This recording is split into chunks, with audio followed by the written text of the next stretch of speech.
This is Women in Music with Gfire podcast, episode number 53 with singer-songwriter Ellie Turner.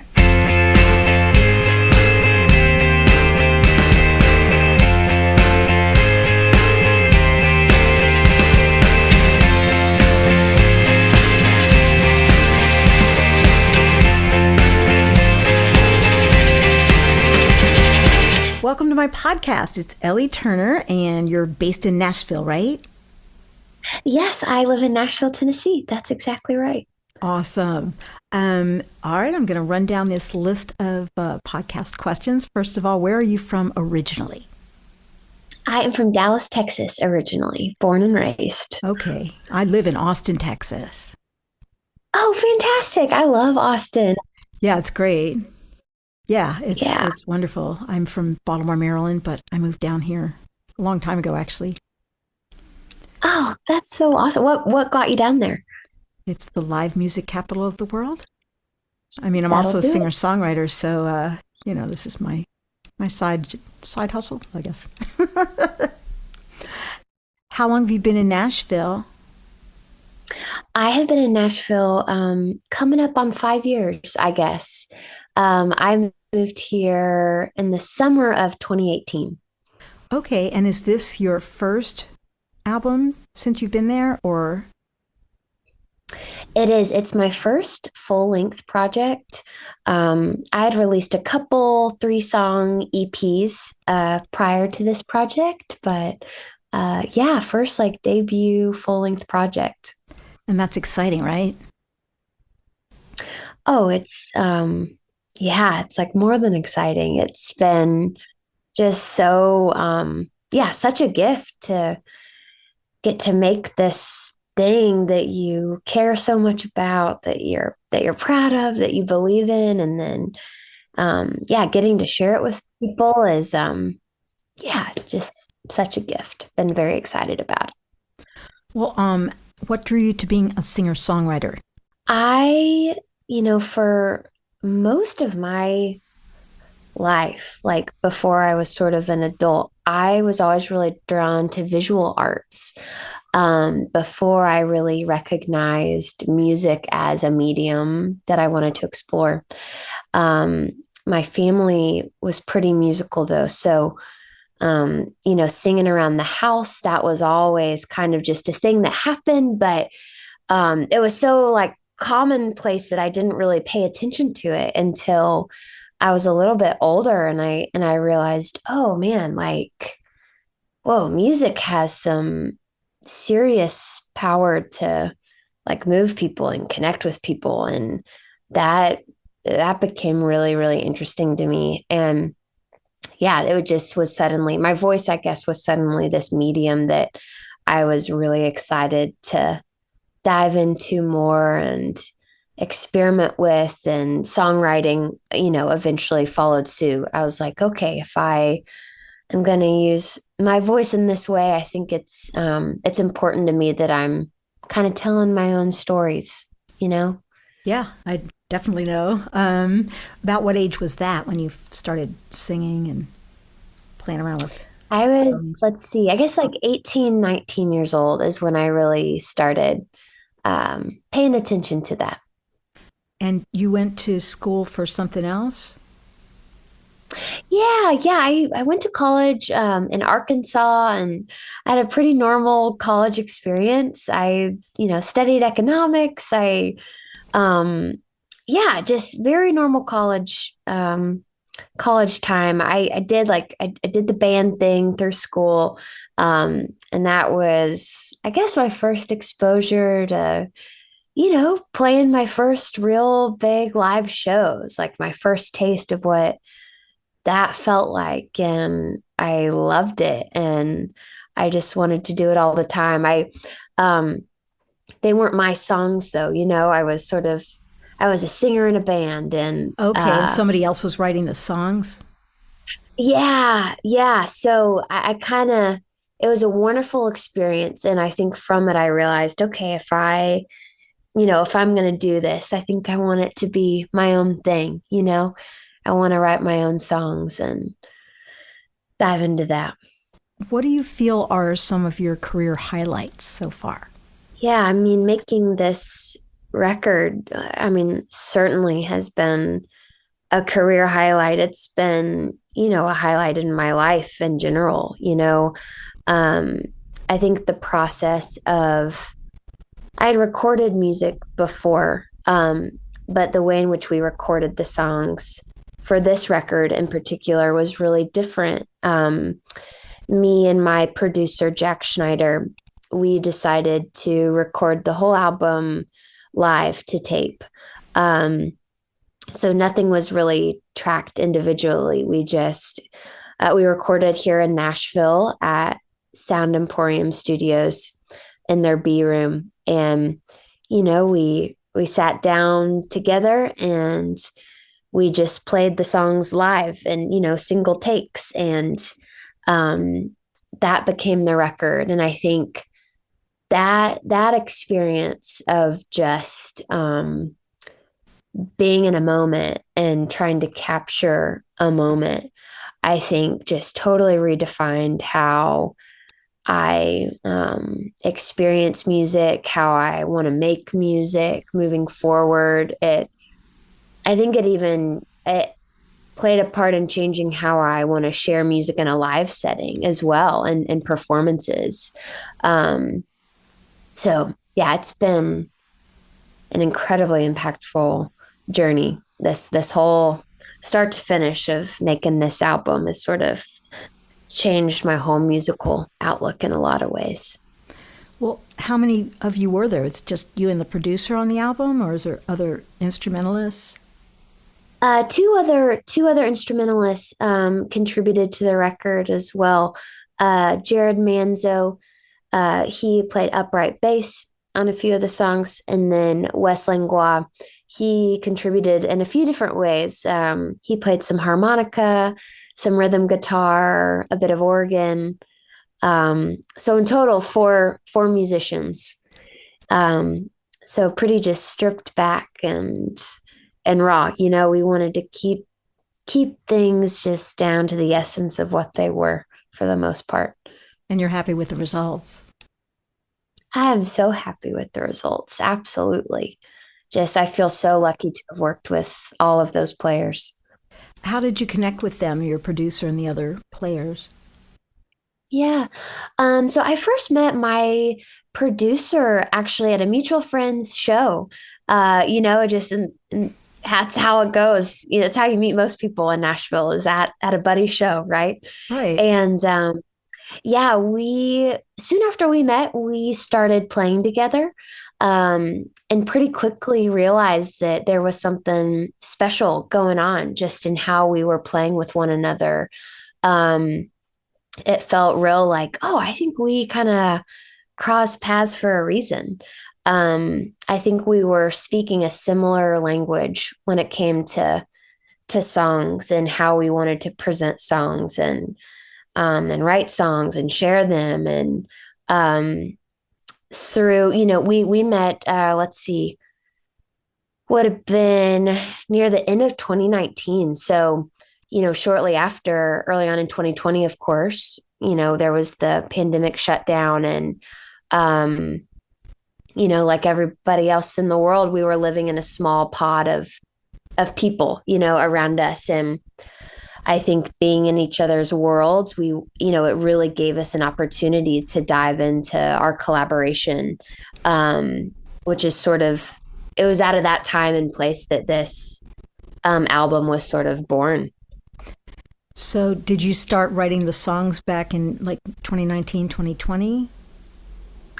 It would have been, yeah, about exactly 3 years ago. It would have been, March, maybe early April of 2020 when I started writing songs for the record. And did you play out at all? Like, I mean, probably not in the beginning of the pandemic, but did you start going out and performing the new songs? That was the crazy thing. It's like, yeah, live shows, of course, were not happening really all throughout that year. Um, so the whole record it was written and recorded before they'd ever been shared with an audience, which was kind of a wild ride. And I remember, I think it must have been July of 2021. I remember it was the first live show back since, everything had been shut down for so long. And me and my producer, Jack Schneider, we played a show at the Basement here in Nashville. And it was really the first time we were playing these songs that had, made up this album we had just made, and nobody really knew about it. And it was such a special night, getting to just share these songs we had been holding on to for so long.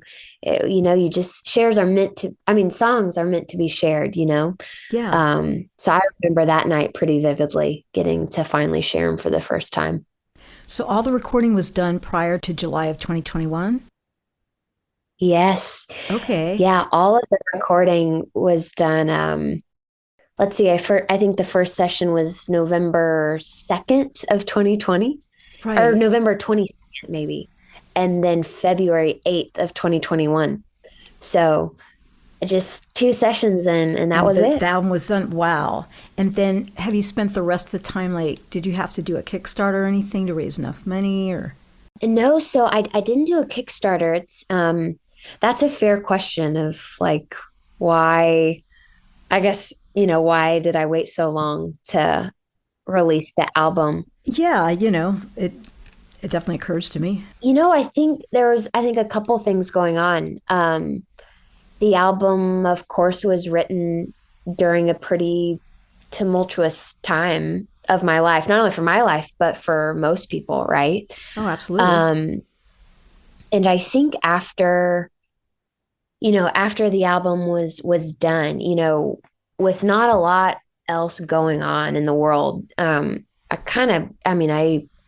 put everything I had into this thing, right? It was sort of this all consuming just chapter of my life, of just making this record. And I think when it was done, I really think I needed a second to kind of breathe and just become a person again, almost, and kind of step back into real life, step back into the real world and get my feet on the ground as things were sort of like waking up and being reborn in a few different ways. I think I needed to kind of sit with the songs myself for a little while before I was ready to share them. And then, you're like, okay, I'm ready to put this out. And then, you're a singer songwriter as well, so you'll understand this, but there's just a lot of logistics, and lots of puzzle pieces that have to fall into place to get a project up off the ground. And I don't know, I'm a firm believer that everything happens at, the exact right time it needs to. So I don't know, for whatever reason, these songs needed a second before they were shared. And I'm really happy with how that timing has played out. The single was a track called Daughter. Is that correct?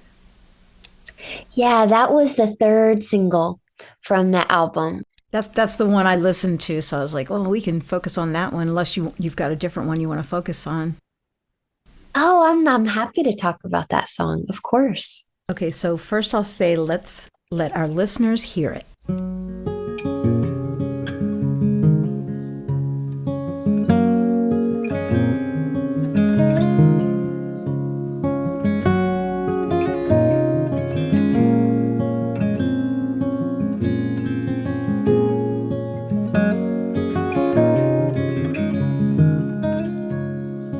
Yesterday I thought that I saw you in an airport baggage claim. You weren't quite you looked tired. And I wondered what made you that way. 'Cause things are different than they were before. I heard you're not playing the drums anymore. are different. You found someone. Now you've got a daughter and a son.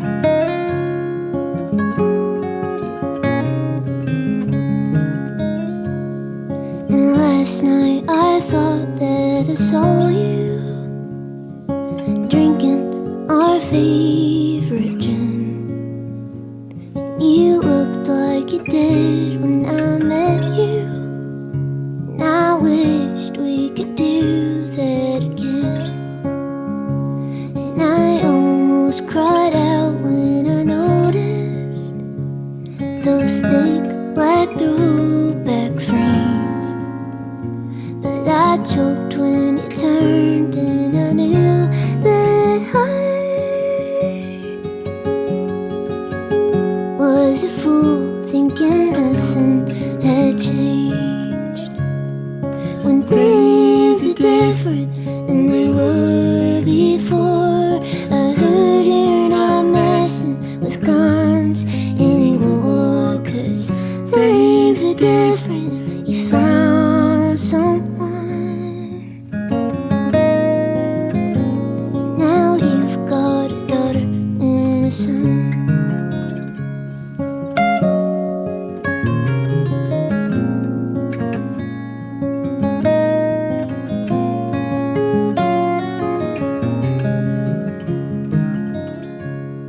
Remember the last time I saw you, quoting my favorite tune.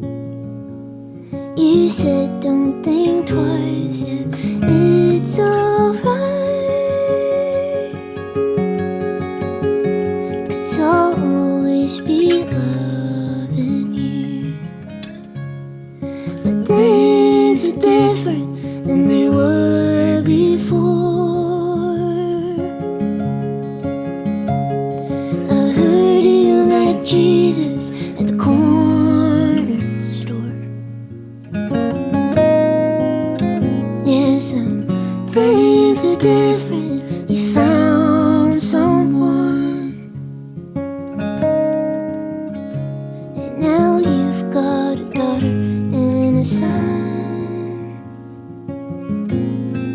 And I'm sorry I wasn't the one. All right, yeah, I love the scaled down simplicity of it. Listening to you describe how you got into this process, I think it really works well for this song. Thank you. Thank you. Yeah, this song, it's actually one that I had released. It was the first song I actually ever put out into the world. Okay. I went back and forth a good bit on if I wanted to recut this song for this record. It had already, it lived out in the world, and in one version, right? And but I think it was important to me to kind of, kind of share this song in a way that reflected a larger creative shift that I had undergone. In making this record, I wanted the songs to sound like I was just in somebody's living room, picking up a guitar and singing a song, which was a new way of doing things for me. You're used to a full band? Yeah, used to a fuller band, more like sophisticated production, maybe. I think with this record, I think including that song, a song I had done previously, it was, I don't know. Yeah, it just represented sort of stepping into a new chapter musically of just having things really stripped down and raw. And and just the song in general has always meant a lot to me as well. And I wanted to carry it with me into the new chapter, I think. And do you have any backstory on the song, how it came to be, what it's about, or do you like to leave that more vague and secretive, whichever is fine? No, well, this song it's funny for me to talk about because it's probably the most literal song that I've ever written. Line for line, it's just they're almost like historical accounts of things that have occurred in my life. It's obviously talking about a previous relationship, a lost love, if you will. And I mean, the first line, yesterday I thought that I saw you in an airport baggage claim. That just literally happened. And I remember this is a song that I kind of wrote down just in one sitting really quickly. And it kind of felt just like a diary entry almost of just explaining things that had occurred, within the last couple of weeks, of kind of thinking about this person and being reminded of them, and certain, just real life settings, I guess, around town in a new city I was living in. And so there's really not much to hide with this song. It's like an open it's about book. as literal. It's truly the most open book song I have. It's just line for line, a literal account of my life. Well, the breakup part of your life. Exactly. Does that person know about the song? That's a great question. I would imagine probably, yeah, but there's no way for me to really know that, I don't know about you. I don't really keep in contact with my exes. Yeah, it's a beautiful thing when that can happen. I always, want things. I don't know. I love when people can stay in each other's lives in whatever capacity they're able. I think that's a beautiful thing. But sometimes it's not as doable. Yeah. If you can do it, that's great. Sounds like you haven't bothered, but not in every case. Tell me a little bit about some of the other songs on the album. Yeah, I mean, gosh, immediately I go to the title track, Which is When the Trouble's All Done. Okay. And that's about... So it was the first song actually that I wrote for the record. I guess with the exception of Daughter, that was written, years prior. But right. I wrote that song, I guess probably early April of 2020, if I'm remembering correctly. And I think that song, it just kind of came out of like this longing for a different reality. And I think a different reality that I very much believe exists, outside of the time and space that, we currently live in. To me, that song, it really is sort of the wellspring for the rest of the record. Out of that song, everything else kind of followed suit. And so, I mean, it just made sense really from the beginning that it would be the title track for the record, because I think it's where everything else was born from. And do you mean like in a spiritual sense, or just... Yeah, certainly in a spiritual sense, absolutely. I think I'm someone who, I do believe that there's something after this life. Right. I think that there's something next, and I can't tell you what that looks like, but I think I found myself longing for like just like calm, meadows and gentle water, and this sense of peace, where I felt during that time, I spent a lot of time outside, mm-hmm. and I would get little, I think, glimpses of eternity, if you will, where, time, it sort of felt like time would stop here. And I think everyone maybe has experienced that, moments in this life where for a second it's like, whoa, time doesn't exist here. And you get a taste of it. And I found myself just trying to track down as many of those moments as I could. And And I think, yeah, that song is a little bit of a representation of that for me. And so are the other songs related precisely to that, or just like different moments you had as far as peace and calm, or do you have some others that are a little more storms are brewing? Yeah, there are some storms of brewing. Just wondering if everything was. Most of the other songs, yeah, most of the other songs, I think speak a bit more to the trouble. You know, the record's called "When the Trouble's All Done," and so you can't really hope for that. You can't really long for that, without going through the trouble, without walking through the valleys. That's when light exists, is when, there's a bit of darkness that comes before it. So a lot of the songs are exactly that, they're the midnight hours, the valleys that you're not sure, man, when you're going to get through, but you just keep walking, you keep putting one foot in front of the other. Well, that's very appealing to me, because sometimes you're like, oh, these people that have like all these, oh, everything's great, everything's peaceful, and it doesn't feel like a reality to me.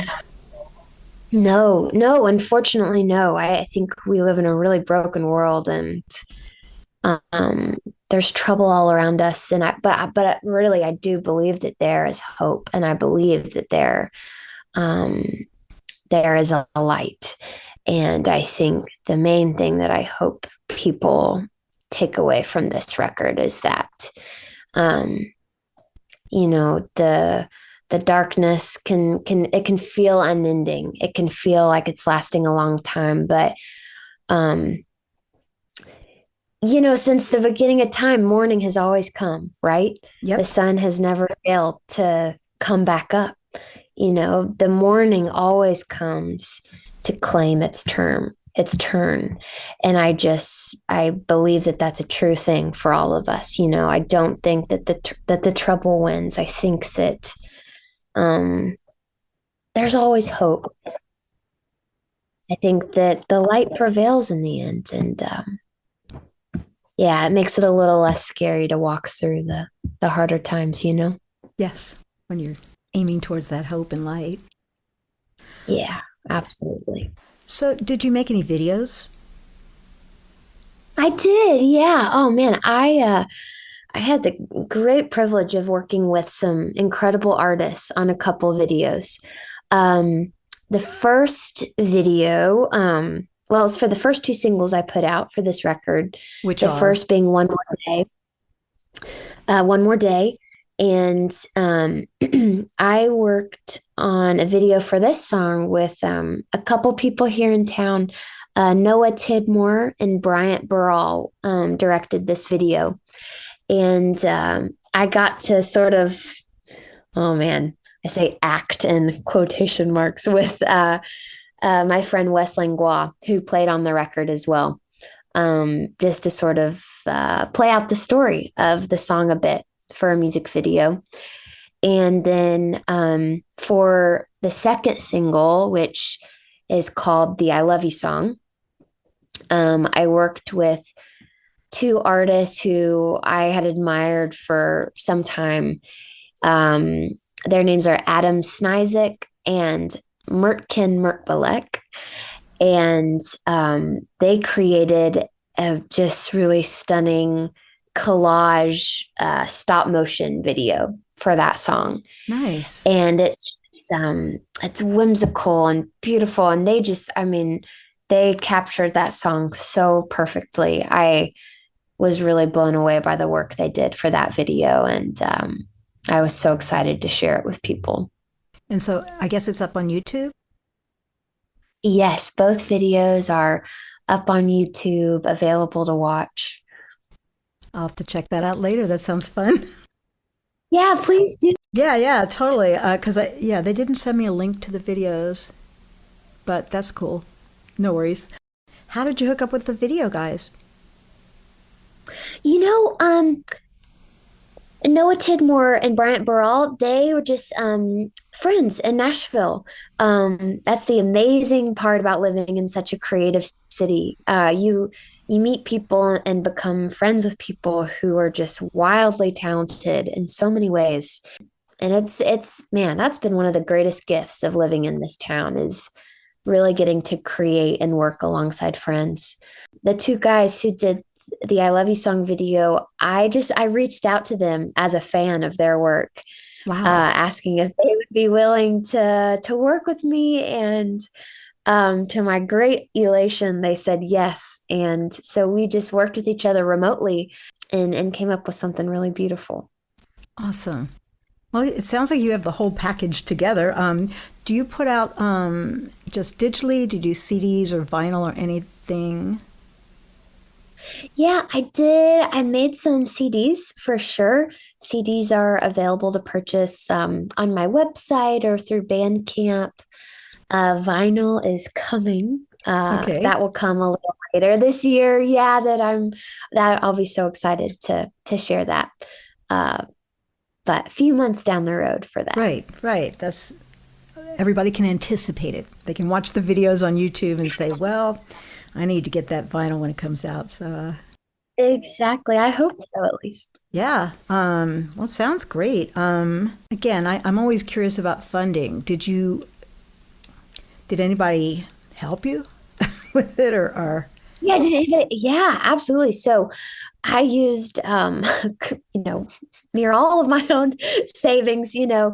and then my family was incredibly generous and contributed to this project, which, man, I mean, I feel so lucky to have a family that like believes in what I'm doing and wanted to help not only, by like emotionally supporting me, but financially as well. I mean, that Right. is almost unheard of. I feel like I just feel really lucky that I had a lot of people backing me and believing in me for this project.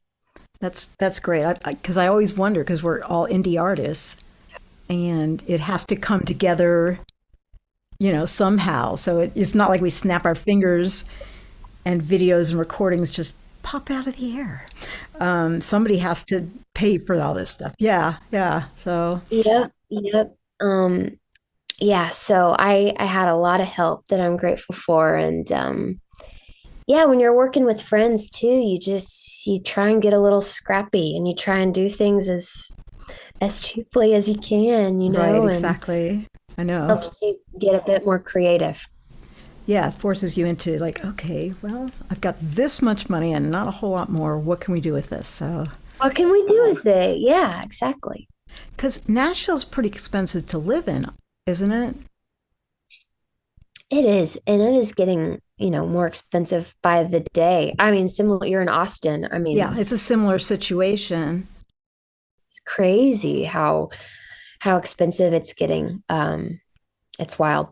Do you have to have like a waitressing job or anything on the side, or can you support Oh yourself? yeah, I've always had some sort of side gig. Yeah, as I've been doing this, I've worked a handful of jobs throughout my years here.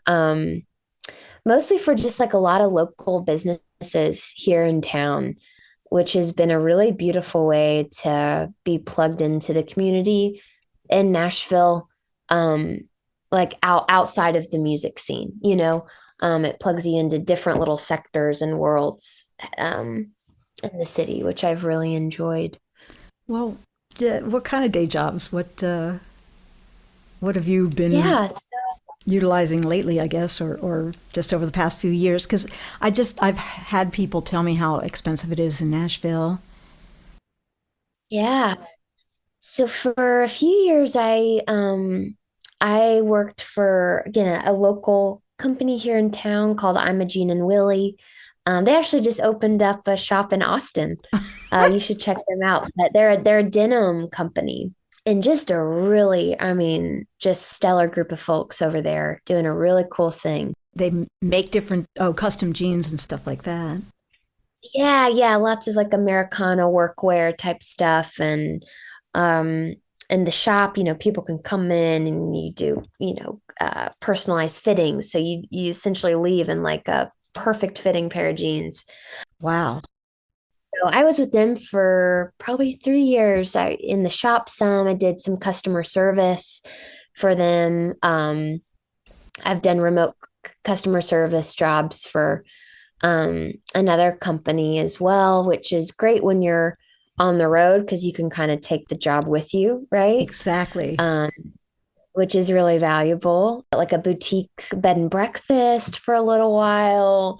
Um, Worked at a bar. I mean, I'm telling you, you just kind of do it all. You do all sorts of things. So I think people like to know, yeah, what's involved with being, say, a singer-songwriter based in Nashville or Austin. yeah. Oh man. Yeah. You find yourself in all sorts of jobs.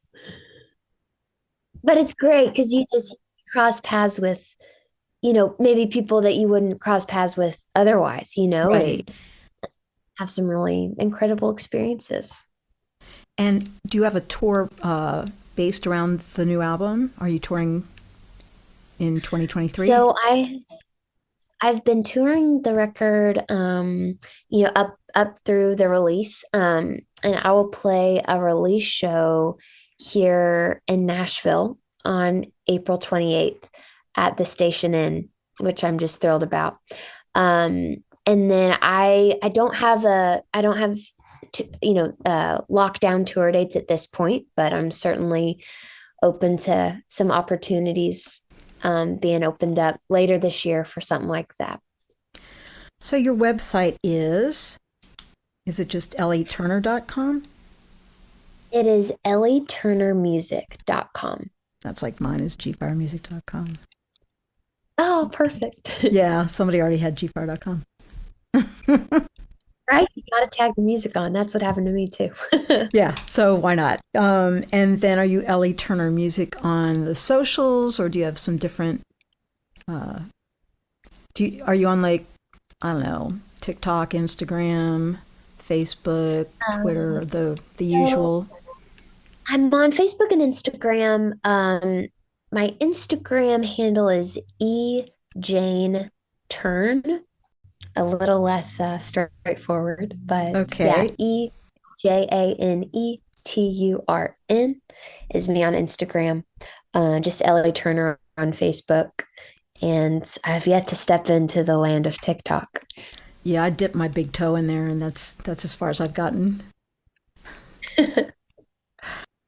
Hey, further than me, so I commend you. Yeah, I don't know. I started putting up, like, my day job is teaching music, so I teach singing and piano and guitar. So I put up a couple of quick voice breathing exercises up there. So there's like 5 or 6 TikToks, and that's all I've put up so far. Awesome. I love it. Yeah. So great. Anything I haven't touched on? Is there anything you'd like to add? Any stories? Do you have any road stories? Any road stories? Oh man. They're always fun, just personal experiences. It's wild.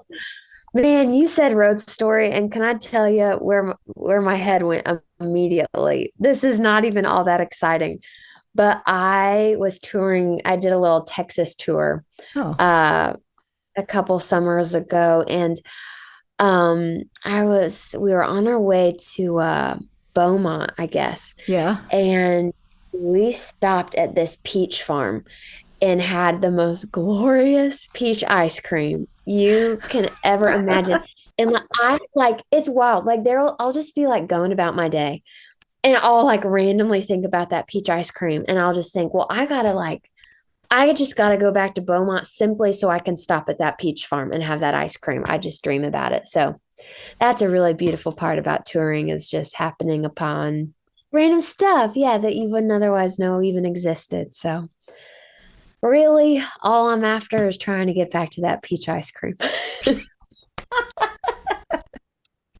That's really what I'm all about. Well, that'll end it on a positive note. We're going to end on a nice Beaumont peach ice cream level of happiness. So yeah, that's the light at the end of your tour tunnel. That's exactly right. It's the brightest light, right? That sounds fun. Well, all right. It's been a pleasure talking to you, meeting you, and this may come out after your album release thing, but I'm a busy girl right now, so I promised your publicist it would come out sometime this summer, so it'll be out. That's perfect. I really will look forward to it. Awesome. Yeah, thank you so much for having me. What a treat to get to talk to you. Thank you.